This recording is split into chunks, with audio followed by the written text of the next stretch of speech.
Assalamualaikum warahmatullahi wabarakatuh. Bismillahirrahmanirrahim. Alhamdulillahirabbil alamin. Wabihi nasta'inu ala umurid dunya waddin.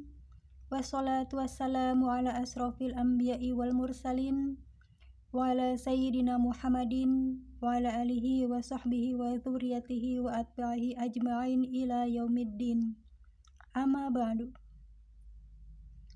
Dengan channel Tukang Kebun dan Kucing yang setia di sini, alhamdulillah wa syukrulillah kita bisa berjumpa kembali.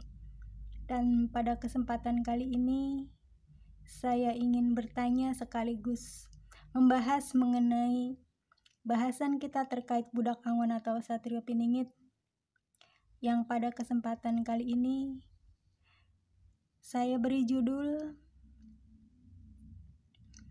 bagaimana jika budak angon atau satrio piningit adalah seorang perempuan. Judul tersebut bukan berarti saya menyatakan bahwa beliau adalah seorang perempuan. Yang ingin saya nyatakan adalah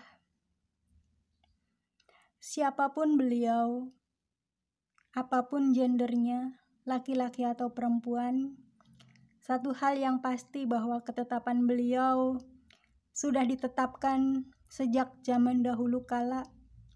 Zaman paling awal ditetapkannya raja-raja, meskipun beliau muncul paling akhir, tetapi secara ruh, secara hakikat, beliau muncul sebagai raja yang paling awal. Pernyataan saya ini insya Allah akan saya bahas di salah satu konten kita biar lebih seksama dan lebih rinci lagi. Dan ketetapan tersebut merupakan kehendak dari Allah Subhanahu wa Ta'ala, di mana ketika Allah sudah berfirman, kun fayakun, jadilah maka jadilah ia. Ketika Dia menghendaki sesuatu, maka wujudlah apa yang dikehendakinya, terjadilah apa yang diinginkannya. Termasuk tentang budak angon atau satrio piningit. Apakah beliau laki-laki atau perempuan, pria ataukah wanita, sudah tertera di Lauhul Mahfuz, di kitab induk segala takdir, segala ketentuan cerita yang harus berlaku di muka bumi ini dan di alam semesta. Dan itu tidak akan pernah untuk kemudian berubah, kecuali jika Allah sendiri yang menghendakinya. Dan satu hal yang pasti pula, sebenarnya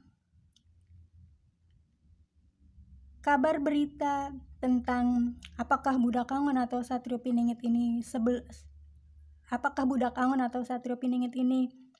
seorang laki-laki atau perempuan juga dengan sangat jelas, sangat terang benderang tertera, termaktub di dalam kitab peninggalan leluhur kita, terutama adalah peninggalan beliau Prabu Jayabaya di dalam serat-seratnya, dan peninggalan beliau Prabu Siliwangi di dalam Uga Wangsitnya.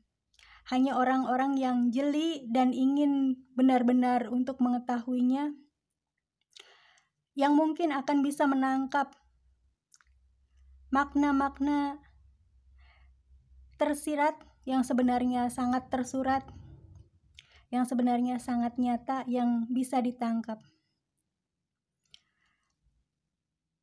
Di luar itu, ada satu hal.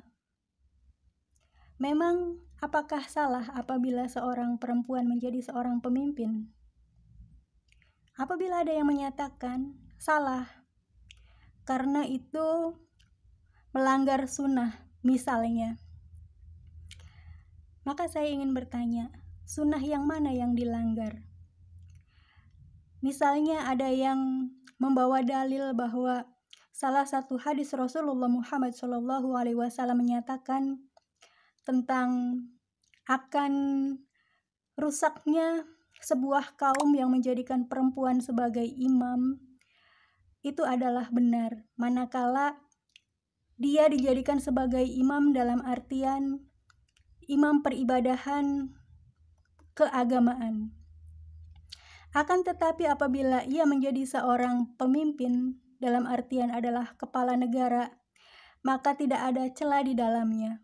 Sedangkan Allah sendiri menceritakan dan memuji tentang kepemimpinan seorang perempuan yang sangat terkenal, yaitu Ratu Bilqis dari negeri Sheba pada masa zaman kerajaan Sulaiman.